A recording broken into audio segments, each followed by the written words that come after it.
Welcome to Resiliency Redefined. I'm your host, Robyne, and I am thrilled to share with you information about resiliency, well-being, performance, education, business, parenting, and everything in between.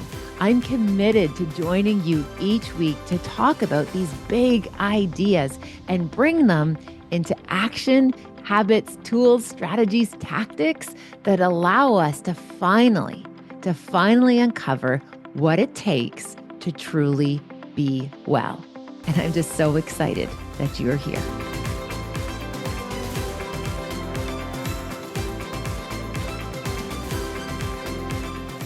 Welcome back to Resiliency Redefined. I'm Robyne, and I'm excited to continue our conversation about sleep from last episode. So first and foremost, as always, thank you for spending time with me here. I appreciate so very much hearing from you and hearing that this is above all else useful, which is the main driver for creating these episodes for you. And again, thank you for taking the time to rate and review, and also for sharing it with people that you think would benefit from some of this information. So thank you for keeping in touch. Thank you for sharing it. Thank you for reviews, and thank you for being here today. So last episode, I got very excited to tell you all about sleep, and I covered a lot of ground in a short period of time. And today I wanted to bring in just a few more pieces of information that I think could be really helpful. Now, this is, as always, a standalone episode. You can just listen to this and it will set you up for success. If you want to take a deeper dive about essentially the business case as to why we need sleep, that would be the previous episode. Okay, so when we were talking last day about sleep, one of the ideas that I invited you to think about was how we kind of show up in the morning is going to have a really big impact on the quality of sleep that we have at nighttime. So one of the things that we think about is your circadian rhythms. So essentially that's like the system that kind of controls all of the wakefulness and sleep and recovery. It's basically the frequency. It's like the soundtrack for our sleep behavior. Our circadian rhythms are designed for all intents and purposes on about a 24-hour schedule, plus or minus, but ultimately it's about 24 hours. And 8 of those hours, a third of our day, is meant to be in rest and recovery. Okay, so we are systems. We are these creatures that are designed to experience wakefulness for approximately 16 hours, and 8 hours we're meant and designed to rest, to sleep. So one of the ideas we shared last day, and to kind of start us off, when we think about a good night's sleep, it actually starts in the morning. So what we want to do is essentially turn on that switch that says, our day is starting, which involves our circadian rhythm saying, okay, start, this is now, which is why we want to get outside first thing in the morning. So as soon as you wake up, if you're able to get outdoors, now you don't have to do some crazy run or a big intense walk with a weighted vest. Like, oh my gosh, you already carry the weight of the world on your shoulders. You don't need to put more weight on, I don't believe, but simply going outside, standing on your porch, at your front door, in front of your apartment building, outside of wherever you are. Simply getting outdoors first thing in the morning sends the cue, a very important cue to your circadian rhythms. It's go time. And then what happens is essentially we will experience wakefulness for approximately 16 hours. And as the day starts to unwind, the circadian rhythm is going to gently start to increase the hormones that let us know it's time for rest and recovery. We're going to start to get a little bit more tired. Interestingly, we are the only mammals that actually delay sleep. Isn't that fascinating? Like what I was reading about is that there's no other animal that delays sleep the way that we do. So we are designed, and sometimes I think we are working against our nature by forcing ourselves to try and stay awake. We're the only creature that does that. Animals know for their survival, it's important to get their rest.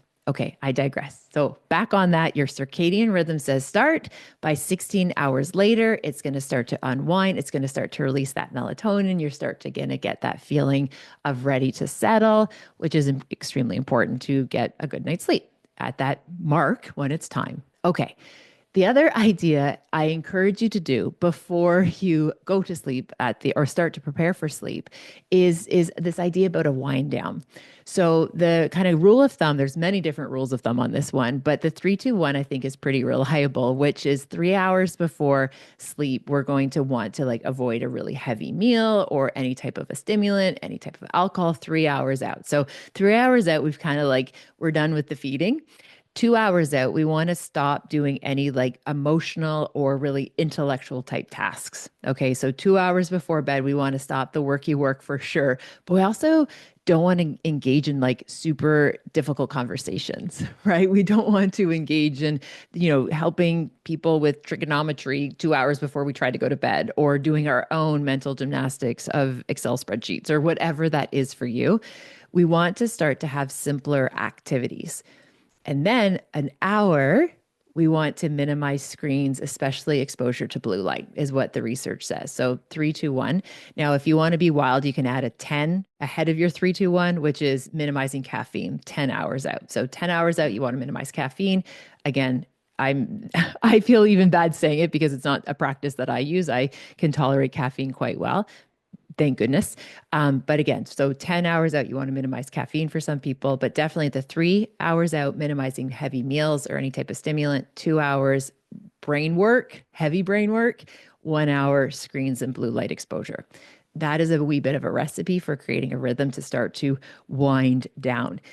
The other invitation I would have as a grown up, if you recall what it's like when we create bedtime routines for children, like bedtime, I appreciate it's a wee bit of a power struggle as well because kids don't always necessarily want to wind down. However, there's something really beautiful about the rituals that we prepare for children to prepare for rest, right? If you think about it, we maybe turn down the lights, we might put on some softer music and we get them, they have their bath time maybe and they get their cozies on, their PJs, and maybe they read their favorite storybook and maybe have that glass of water. And again, they, maybe say their prayers or prepare their heart and their bodies for rest. I love hearing grown-ups share with me like their bedtime rituals because I think this could actually be this like sacred time you create for yourself to actually start to wind down. So making sure that you're comfortable, that you have your needs met. I know one of the practices I love is at right when I'm starting to wind down, I like clean up the kitchen because I love a clean kitchen in the morning. I clean up the kitchen, I get the coffee ready, and what I do is like I turn out the lights and essentially it's like the kitchen is now closed. Now, I guarantee you there will likely be a cereal bowl the next morning in the sink from somebody who needed to have their second dinner or whatever it might be. But at least that act of like turning down the lights, getting the kitchen set, reset is something that I find really helpful to cue. Now my wind down behaviors are going to start. So, first idea I've shared with you here is your circadian rhythm starting at go clock in the morning when getting outside. The second, perhaps, is that 3-2-1 or 10-3-2-1. Third idea here is creating a bedtime ritual or routine for a wind down. Now, let's say, okay, you still haven't even gotten into bed yet. Okay, so we're still building the environment to set ourselves up for a restful sleep. Now, another activity I really encourage you to think about, and this isn't just specific to sleep behavior, it's something I find so useful, and I do this myself so often, is to have essentially a place to put my worries. Because if I wake up in the middle of the night and I have a cortisol spike, which is why we wake up in the middle of the night because we're stressing about something, what I've learned is that if I've navigated some of those worries before I even get ready to go to bed, I actually will sleep better. So here's an activity that you can do. Just take a minute, get a moment when you have time to yourself to do this activity, and just get a blank piece of paper. And I want you just to write down all of your worries. Literally make the invisible visible. Write down all of your worries, everything that's bopping around in your noodle and weighing heavily in your heart, whatever that is. There's no judgment. You don't have to edit this. You don't have to show anyone this, but literally just get all of those things, those irritants on a piece of paper. Okay. And then when you look at that list, and again, there's no judgment, just put it all out there. Because I think of it this way, worries left unattended is like a shoe in the dryer. It's literally going around going thump, thump, thump, thump. Or I just put a hoodie, zippy in the dryer right before this, and I had to stop the dryer because you could literally hear the zipper banging off the sides of the tumble of the dryer part, the tumble area. I think you know what I'm talking about. I digress. Back on track.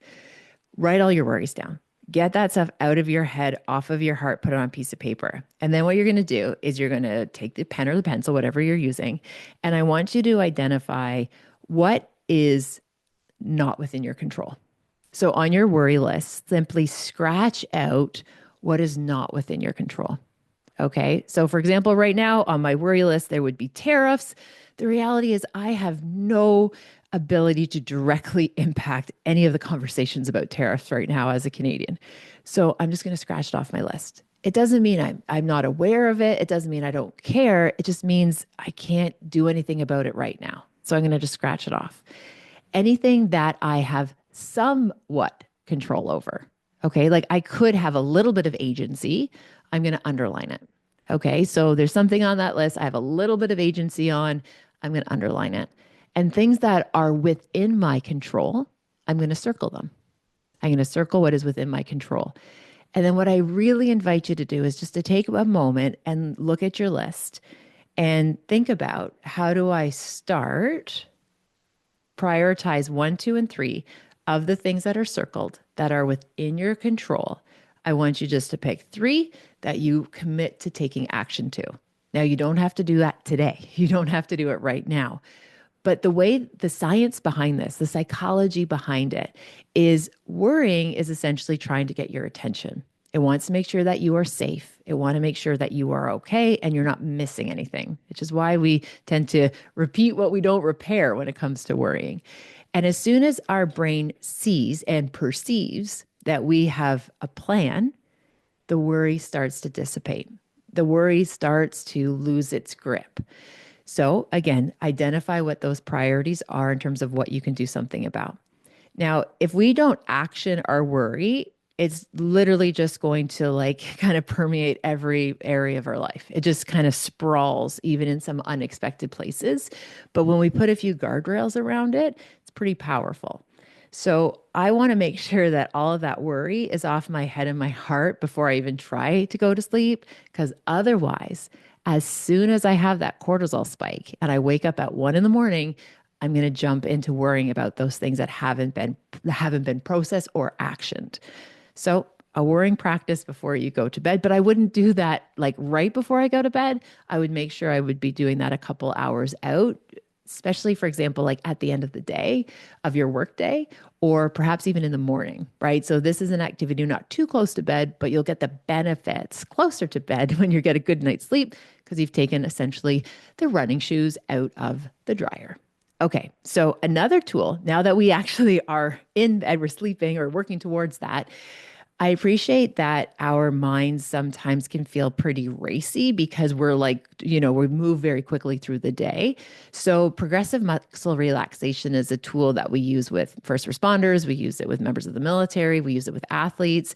And essentially, what we're going to try to do is get out of our head and get into our body. And what better place to start than our toes?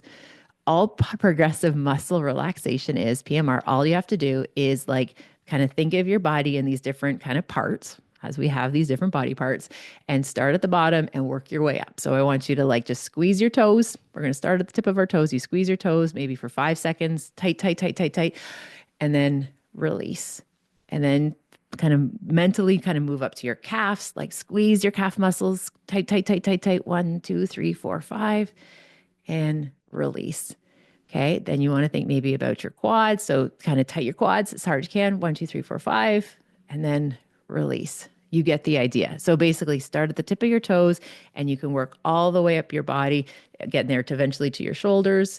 1, 2, 3, 4, 5, and then release. And some people find it helpful to do like go up one side of the body, then go down and then come up the other side of the body. And then eventually you're going to, your shoulders, if we said your biceps, your triceps, your forearms, and then your hands. Okay. And then even squish your face 1, 2, 3, 4, 5, and then release 1, 2, 3, 4, 5. So go head to toe to head, however you want to do it. There's no right or wrong way, but the idea is that we're kind of getting out of our head, we're getting into our body, and we're basically saying, okay, turn it off. Flip the switch. I think there's an amazing app on the Calm app that does like progressive muscle relaxation. And basically, they talk about this idea like turn off your foot, turn off your knees. Like it's like you can think about it as a turn off as well. I find doing the tension and release, time under tension, release really effective. Okay, so now we're going to try and get our bodies a wee bit more settled. Now, let's say you do that, but your brain is still racing. My absolute go-to, and this is like almost feels like a fail-safe for me, is I start counting backwards from 1,000. I can still be wide awake counting backwards from 100, but the act of counting backwards from 1,000 is my absolute go-to strategy that has not failed me yet, and I don't believe it will. The act of holding number recount and recall backwards from such a high place basically takes all of this cognitive energy that otherwise would be swirling around. It gives it a very focused task. And what that allows, because our brain is essentially occupied enough to actually allow the sleep to start to take over. Okay, so again, try that next time you might be sitting there with squirrely thoughts. 1,999, 998, 997. Now, I shared that before recently, and someone said that, they screwed up by the time they got to like 921 and they felt really bad. My friend, these are practices. Your behavior to re-regulate. This isn't about perfection. If you notice you are stumbled or you missed a number, just go back to another number that you remember, 930, and go from there. There's no judgment in this. What we're trying to do is create a sense of enough distraction that the physiological cues are registered that will allow us to fall into rest. And I think a lot of times we're not actually falling asleep. I think many of us are like literally passing out because we're exhausted. And because we haven't done the wind down, sleep becomes much more challenging. And it's also why we're waking up. The other gentle piece too is to recognize that looking at just one night of sleep over the course of a week isn't necessarily a great data point. And what I mean by that is I remember talking to a group of Olympians and I was asking them, what was it like the night before you competed? What was that night's sleep like? And many of them shared that they didn't sleep a wink. Or I just recently talked to somebody who competed in the New York City Marathon and the same thing. They did not sleep a wink before the night before. So the other practice I encourage you to think about is think of your sleep in a cluster of 3 days. Okay. So thinking about like the sleep that, let's say you have a big presentation. Think about the night before your very presentation. You want to really like lock in that particular night of rest because we know that likely right before the big event or that big presentation, it's going to be harder to get a good night's sleep, but you can still get some of the benefits of the sleep a couple days before. So think of your sleep in terms of like clusters of 3, I find super helpful.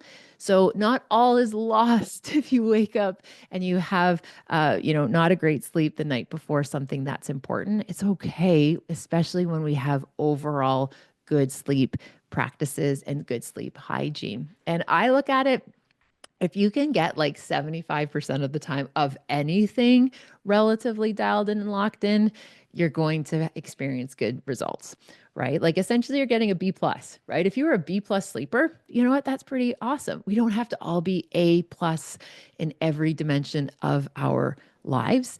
A solid B plus is going to serve you well. Interestingly, on that note about being a B plus person, I remember when we were looking at the research around life satisfaction, like people like at the end of their lives, when they reflect on their life, What was so remarkable is the people who had the deepest and the highest scores of life satisfaction essentially were B plus humans.